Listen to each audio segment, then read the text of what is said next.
Pasensya na aking mahal, di naman ako magtatagal. Nais ko lang naman makita ang nilalaman ng puso kong ito, inaalay ko sa'yo.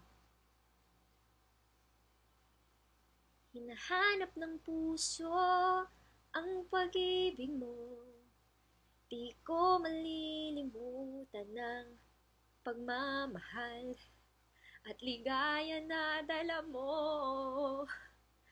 Kung sakasakali mang kaya mo pang ibalik ang dating pagtingin sa puso ko, nananabik pa